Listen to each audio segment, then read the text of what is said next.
oftentimes they're looking for a quick fix.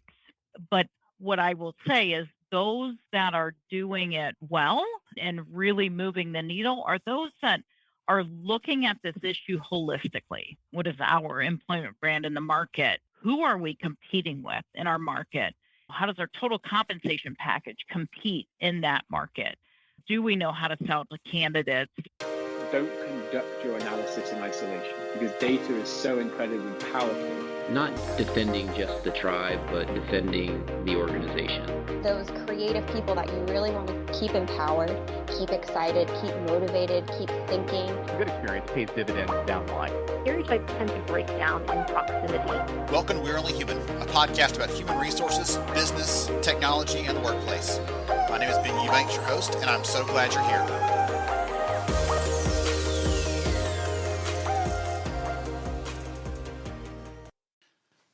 Hey, this is Ben, and I hope you enjoy the conversation you're about to hear with Pam and Tim from over at Advanced RPO. They were one of the supporters of this research we're going to be talking about in the conversation today. We'll pull out some of the key stats and things that you want to know about, but we also work with them on a research report. And so that link will be in the show notes. All you have to do is click the cover art on your podcast player, get over to the actual episode, and you can click through and get the copy of that report completely free. You can see some of the things we talked about here in the conversation and some other things we didn't have time to cover in that. Frankly, it was very eye-opening to see what sort of interplay there was between employers and candidates in the data. And I know you'll enjoy that. All right, without any further ado, let's jump into this conversation with Pam and Tim. Hey, everyone.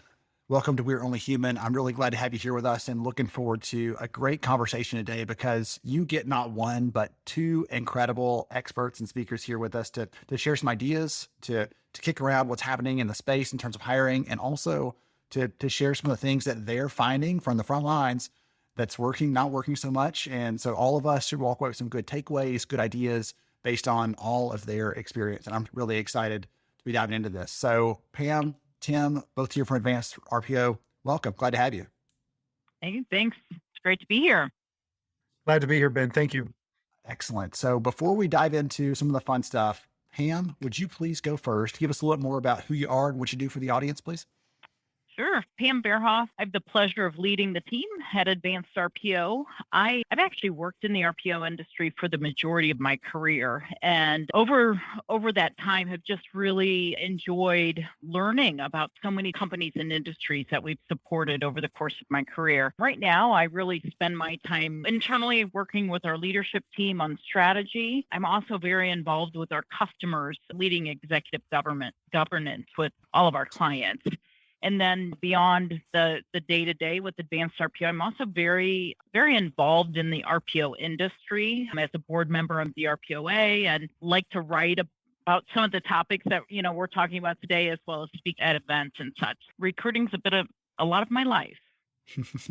Like the big piece of it. And I meant what I said earlier. Every time I have a conversation, I have the opportunity to have a conversation with either of you, but I end up learning something. I end up with some interesting takeaways. I go away thinking about the problem in a different way. So I'm thankful that the audience listening in here gets that benefit today.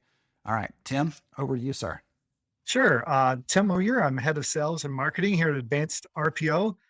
I actually spend my week talking with prospects and clients through the various challenges and pains that they're facing. And so it's collaborating and just thinking through and helping them understand the options that they have. So it's interesting. And I'll share, this has been 3 decades for me in recruitment process outsourcing. So we've seen a lot of things, but some things haven't changed as far as what good hiring, the foundation of what good hiring looks like. So it's interesting, but there's a lot of new things today that we're seeing.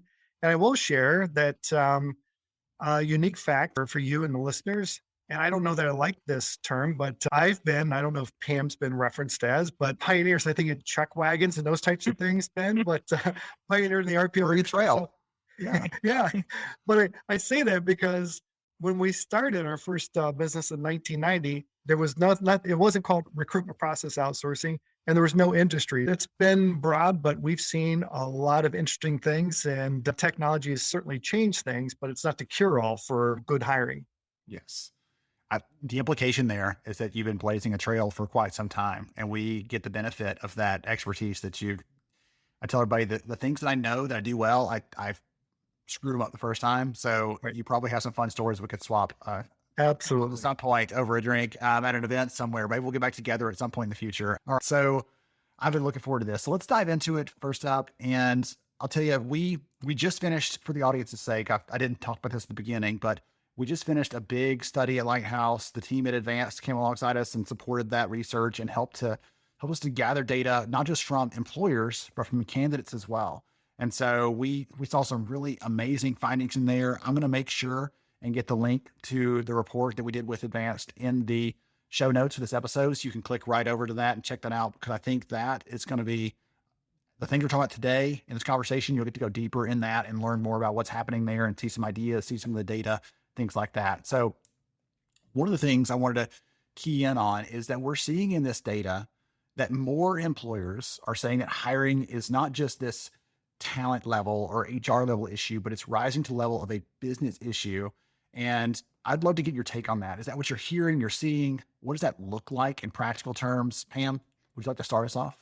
Sure. I would say yes. We absolutely are seeing organizations identify it and starting to try to address it at the business level. So I think there's certainly an awareness, and many organizations, even at the highest level in the organization, it's a strategic priority for them to solve. The challenge that I see is that in reality, I don't know that a lot of business leaders really know where to start or really know how to solve this, because quite frankly, it's a very complex issue.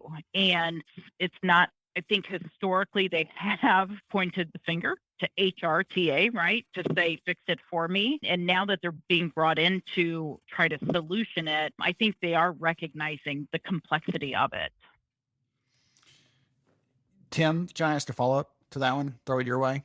Unless you have something out there. You probably did. I was going to ask a deeper question there, essentially, is for those leaders like Pam's talking about saying, okay, now we're suddenly, oh, this ball's in our court. How are you working with the companies and these leaders to prepare them for those conversations or to elevate those conversations inside the business? Because it feels like in some cases, if it comes to where do we post to find them, or how do we review our candidates, or what our process looks like, most talent leaders are experts in that area. But when it comes to how do I elevate this to suddenly, this is what it impacts on the operational side. This is what it impacts in terms of profitability or customer satisfaction. We could impact those things depending on what levers you're pulling and hiring. How are you enabling leaders to have those conversations on your side? Yeah, a lot of what we're doing is, again, understanding the baseline of where the organization is today and helping to build a business case, if you will. So here's your reality. And so it's taking a holistic look at the landscape to say the basics. And so many companies don't have this or don't do these things, Ben. And that is, how competitive truly are you in today's world? So from a compensation, that's really important. But what's your website? What's your career site say about your culture? There's so many things that people need, that candidates and others are looking for. So it's helping put all that in a package. The executives are really understanding it's more than just getting a recruiter to hire someone. There's a lot of barriers. And so what can we do to help make them aware of those barriers, expose some gaps they may have and can resolve, and then just move forward so you can have the metrics that you want in your hiring program, get good quality hires. But it starts with understanding the baseline. And unfortunately, a lot of folks just don't have their finger on the pulse of really where they are with baseline metrics they need today to compete. I mean, that's startups and that's some Fortune 1000 companies at the same time. I had a bet going with Pam that you were going to bring up data first, probably. And so I think I won that one, or she won that. We're both won that one, probably, because she wouldn't take that bet. She'd know better. Any thoughts on how companies can get a grasp of that baseline, essentially? Because again, they're experts in their process, but we're so focused on just churning out, putting rear ends in seats, essentially. But we rarely pull back and say, okay, let's look at this holistically, to use your term. Let's look at this across the board and say, we've been doing this for a long time. Is it still the best way? How do we know? And so any thoughts on how, or like, these are the two numbers you've got to look at for your baseline, or you've got to know, you got to ask this question in order to really get a good grasp of where you are. Any hints on that side? I start with 99 questions, Ben, but I'll default to Pam so you can get a quick response. I think it starts with, what are you trying to accomplish as a business? What are your business initiatives? I think too many people are looking you should just be looking for, what's your time to fill? And when at the end of the day, as organizations evolve, I think talent acquisition has to evolve with it to be able to meet the needs, whatever the new need is, if you will, of the organization. And I'll talk about just time to fill as an example. We have customers that are doing kind of class hiring. So they start people on certain days of the week or whatever. And we often they're asking about time to fill. And we have, I hate to say wake them up, but have the conversation to say, is time to fill really the right metric? I think honestly, the right metric is the fill ratio. If you need 10 people to start, do you have 10 people starting? It doesn't necessarily matter if it took 30 days or 10 to get those 10 starts there. That's really what matters. And so we really try to work with our customers to peel back the onion and really understand what's driving their organization so that we can put the right measures in place to really move the needle, versus checking the box to say, okay, we are better than we were on this one particular metric. That reminds me, years ago, I interviewed here on the podcast, I interviewed the head of talent acquisition at H&R Block. And one of the things she told me is, she said, our managers kept coming to me and they'd say, hey, we need a person. And she said, it felt like we were always just doing this. We can never quite connect because they're asking for something and they don't realize that to get that one person, that end result, I have to I need to look at 100 resumes to find that one person. And so she said, the next time someone came, she said, okay, I've taken the liberty of putting together the hiring funnel for this position based on the last time we filled it. I need you to tell me and then she just stopped and let them look at it. And they said, wait a minute, this is the hire, but then it takes this long to screen them. It takes this long and they backed into the actuals. And she said it changed every conversation going forward because she just helped clue them in on that. And she said at the same time, she then got more deep conversations about, okay, here's where we're going as a business and here's what we're thinking of next. And to your point, they use a lot of cohort-based hiring. We're bringing in a group at a time. So she learned about, here's why we do that. By the way, there's a training fallout down the line that we have to do that. Otherwise it gets way too costly to do it one at a time, onesies and twosies. And so I love that recommendation there on that piece of it. Cause I think that's a suggestion for everybody out there. I'm a fan of any time we can knock time to fill off its pedestal. I'm a fan of that anyway, because it doesn't tell us very much about the quality of your hiring process or who you're putting through it at the end of the day. Right. Tim, early on when you started this conversation, you said you have seen hiring change and not change throughout all this time you've been exposed to the space. And I would love, if you are prepared to do this, I'd love to hear from you an example or two of this is what it has always taken. It's took it then and it takes it now to be great at hiring. And then an example or two of how today is a radically different environment and it's evolved to everything else. Yeah, oh, absolutely. Absolutely. And it starts with designing the process to win. So we've always had the mindset, you need to, much like an assembly line at a plant, it's engineered to deliver a result. Hiring process needs to be engineered to deliver X.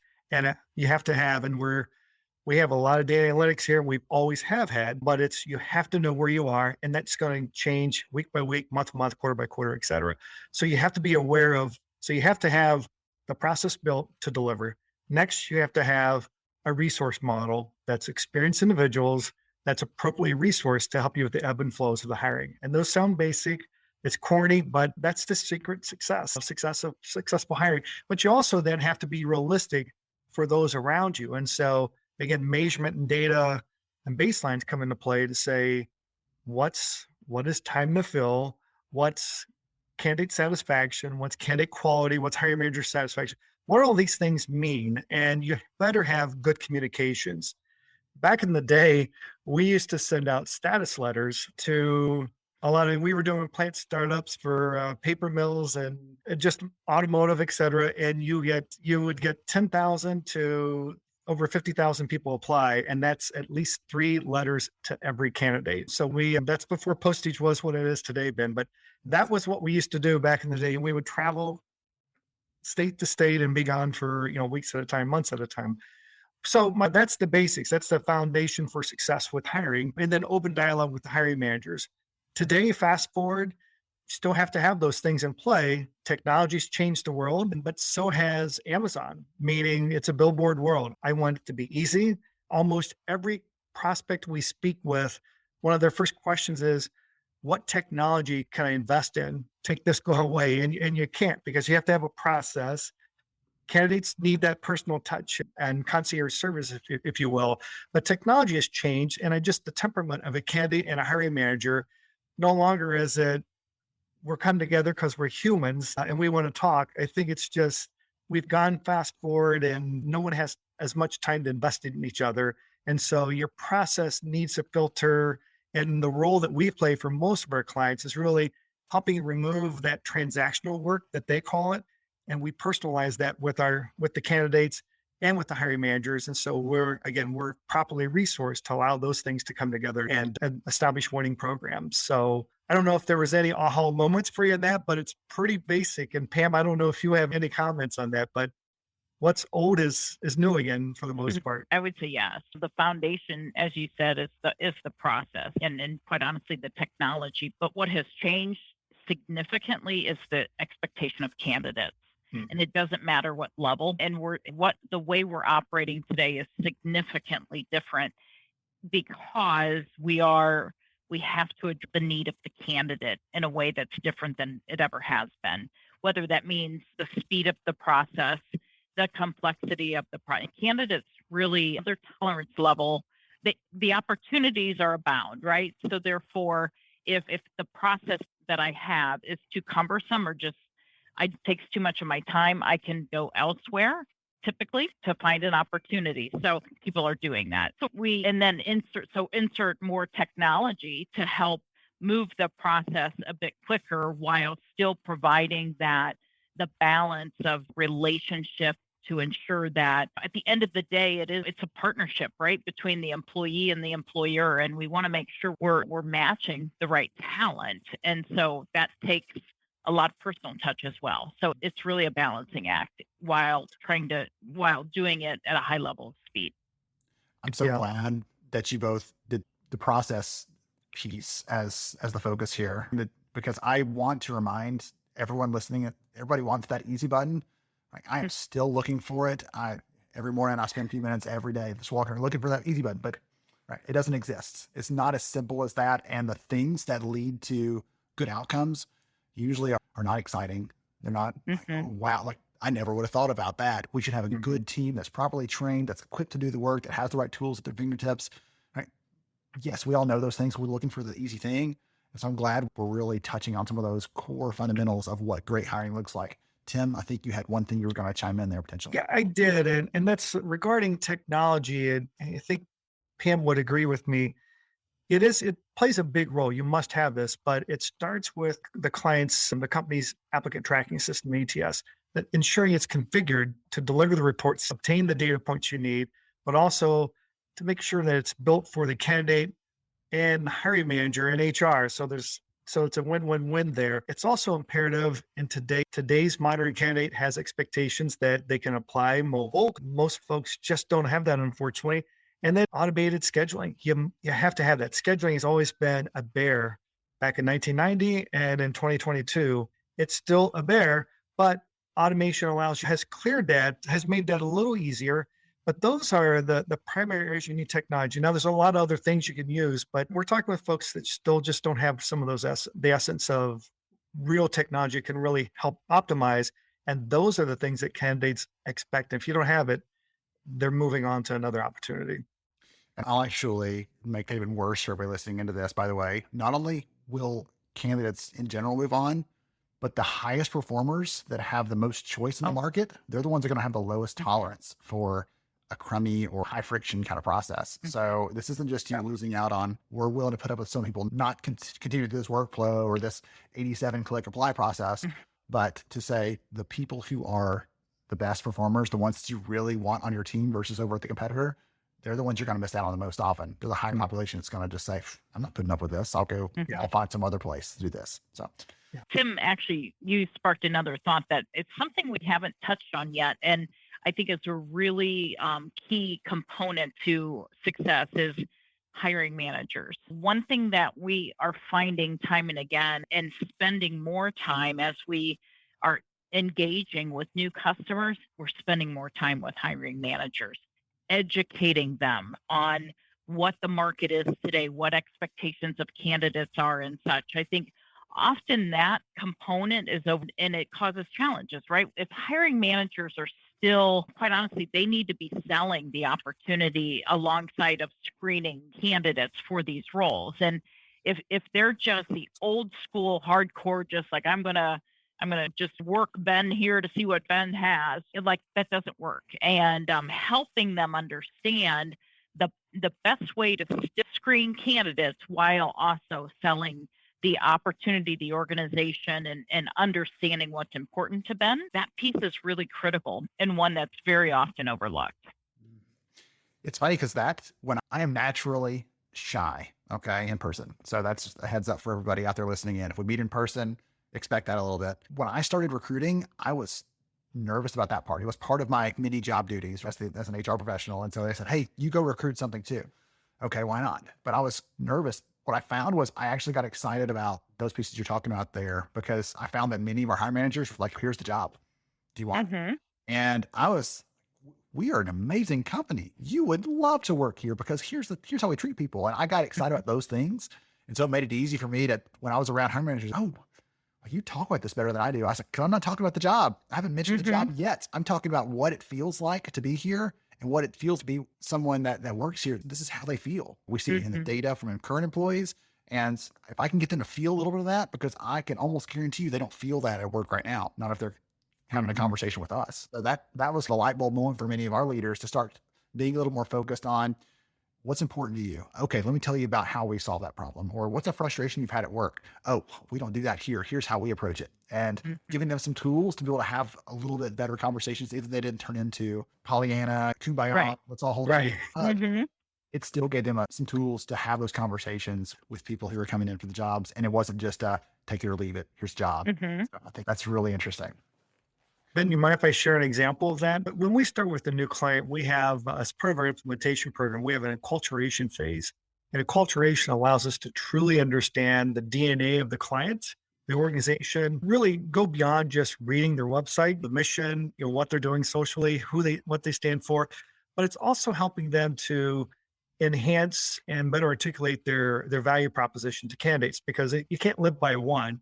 If it's an engineering, I need these three. If it's manufacturing, so we do that. But why I bring this up is in that acculturation phase, we're spending time with hiring managers because we know, based on our decades of success, it starts there. And you have to have positive. You have to build trust and you have to earn the respect and earn your right to be called a partner by the hiring manager by delivering the results. But you get there by informing and educating. And we find so many times that recruiters are just a taskmaster. Here's what I need. And the beatdown happens. You're just there, an order taker, versus what we're trying to do in this change management through this is just bringing data to inform them of the reality of how competitive they are, the baseline and supply demand. And to your point, then it gets fun. And then they start opening up and sharing. And now that allows me to really start sharing the stories, but better impacting the business other than just delivering a quality hire. I'm going beyond that. And that's the place we love to play. So let's add that to our list of things that haven't changed about great recruiting. It's having good stakeholder relationships with your hiring managers, because if you have that kind of rapport you're talking about there, that kind of back and forth, you can ask them for some things that may be a little bit onerous, but there's something in the bank there they're willing to go to bat for you, or vice versa. They can say, hey, I know here's the reality. Can you help me with this thing? And we're willing to go to bat for them, because it's not this constant headbutting. I told you this, you said that, why don't you have them? We avoid those things because we have a shared goal, shared language, and excellent. I love that. Okay. I have one question I want to ask to take us towards the close, and the only problem is it's wide open. So fair warning for the audience out there. This one could go in any direction. I have no clue what they're going to say to this, but one of the things that we did in the study is we looked at all these different facets. Some of them we talked about already, some we haven't. Right? We looked at things like comp. We looked at things like trying to add more recruiters to your team as a way to solve some of the really difficult hiring market challenges that are out there right now. And I'd love to hear from you. Is anything working, or what are you seeing companies trying? Or it doesn't matter to me which direction you take it, but I'd love to hear, Pam, if you want to kick us off and start this, what are companies trying? What's working? Pick some version of that, because I'd love to hear from you. You're seeing this on the front lines across multiple companies. So you have that benefit that the other leaders here don't have. They see only their own internal set of openings and requisitions. They don't get to see that across customers like you do. So what's your thought there? So my thought is we see them trying a lot, and oftentimes they're looking for a quick fix. So we're going to bring in 2 contract recruiters, or looking at tech. There are a lot of technologies out there that certainly add value, but what I will say is those that are doing it well and really moving the needle are those that are looking at this issue holistic. And what that means in my mind is it's a combination of a lot of things. What is your employment brand, or what is our employment brand in the market? Who are we competing with in our market? How does our how does our total compensation package compete in that market? Do we know how to sell to candidates? All these things we've talked about, it's pulling all of that together into a program that actually is then executed consistently. Those that are doing, again, looking at it holistically. I said it earlier in that this is a really complex issue. And so therefore there's not a simple fix. And I would love to say that, or I would say that I would love for organizations to really be thinking about what is their real cost of this challenge, because there's a whole nother web podcast that we can do talking about that, because as vacancies are not filled, it's just a snowball effect on an organization. If they're not filling their jobs in an appropriate amount of time, it could really become a downward spiral pretty quickly. But I was going to tell you really quickly a story that will make you smile and cringe at the same time. So years ago, the last company I was recruiting for, we had a position that was open, and I kept coming back to the hiring manager, and he never would budge on it. He just never had I'm too busy right now. I'll come back to that. I knew one day he was going to say, hey, I'll need them tomorrow. And so I was trying to preempt that. And one day he said, hey, you know what? I just realized that position's been open for 3 months. We've saved 3 months worth of salary. I said, yeah, but we have 3 months of time on this contract. We could have been billing, and we don't have a person in that slot. So we're losing revenue every day. That person's not there. And he sat back in his chair, and I could see the wheels turning. He said, can we look at the candidates tomorrow? Like, finally, I said this 3 months ago. Yeah. Right. And you have to put it in their terms. Y'all both covered that in the conversation so far, but you've got to make it plain to them, make it clear to them. And it's not just hey, we should hurry on this, because that sounds like let's make it their priority. And suddenly it matters then. And then we all have challenging jobs that we're working on. And we talked about the importance of that relationship with the manager, but then really starting to peel that back and say, do you really need this experience and that experience? Which one's priority? And let's focus on the priority, and can you train the other a bit and help them work through that challenge, as opposed and giving them options. And honestly, then as you do that, you can demonstrate how that opens up the pool of candidates in the market. And we talk a lot about using the data, but what we find is hiring managers, they really are starting to really yearn for that type of information, because that does help them make better decisions for the organization. Yes. Excellent. All right, Tim, what you got? I go back to this. Those companies are having success with their hiring program today, have always had. They're progressive. They have a thought leader. The C-suite has made it a priority. There's, your report, I think, said 83% responded that hiring is a business priority. I trust that, but a lot of the individuals we speak with, I'd say it's more 50, if you will. But I think the biggest thing, my value, or what I would say on that is, it's just discipline. So not all of us are fit like you, Ben, but it requires discipline and a commitment. And we talked to a lot of folks, they just want, what's the technology? What's the shortcut? And there's not one. You can look like a star maybe this month, but it's going to catch up with you. So It's accepting where you are today. It's fixing that, resolving that, but it's discipline execution, but it's a commitment to just knowing your numbers and being realistic about that, but just constant improvement. And so to me, that's the business priority where talent acquisition needs to be. For some companies, it truly is, but for most, it just is not. And it's getting some windshield time and then it goes away. I've heard the term multiple times in this conversation, but for the audience out there, the thing that keeps coming back to me is this term of consistency. You may solve this one problem or fill that one slot or whatever, make that one hiring manager happy by doing something. But if that isn't a part of a little bit of rigor, a little bit of discipline, to use your word there, Tim, if that's not a part of this ongoing, this is our commitment to what it looks like. And part of that is you've got to be willing to put in the work. Part of that is we need to make sure we're elevating this, going back to the beginning of the conversation, elevating this to the people who can make sure we have the right investment and support for what it takes to be a very talent-focused organization. Because if you don't have that, you can churn your wheels all day and it will not matter. So you've got to have those things all together. And I think the consistency piece here is really important, not just because it helps you solve the problems, but you don't want the reputation in the marketplace is, oh, that's the place where you apply and don't ever hear back, or that's a place where they'll interview you, but good luck if you don't get the job, you basically don't exist. Like reputation, consistency. It would have been so much easier and so much cheaper to not send out 1,000 letters or, what you were talking about earlier, Tim. It's even easier now because if you have the right tools and things in place and you have the discipline to use them, it can help you to be better at follow-up, better at closing the loop, better at, hey, this one's no, but the next one may be a yes. And building those really relationship-focused, really focused, human-focused relationships with those candidates doesn't happen naturally. It tends towards chaos. We've got to focus on it to make that come to order. Absolutely. Okay. So if someone is interested in learning more about advanced RPO, the work that you and the team are doing, things like that, what's the best way for them to connect or follow? Yeah, I'd say follow us on social media, LinkedIn, Twitter, Facebook. Our website is advancedrpo.com. We do a lot of consulting. It all starts with a conversation. So reach out to us for a no-cost assessment of your hiring program, and we'll have fun. We'll share some data, exchange some good ideas, and help you with your talent acquisition journey. Awesome. Wonderful. I want to thank you both for joining us today, for sharing your passion. Tim, like it or not, you are pioneers, right? You're blazing a trail and you're giving great advice and great suggestions to the employers out there, reminding them that there's no easy button for hiring. So thank you both for spending some time with us today. Thank you, Ben. Thank you so much.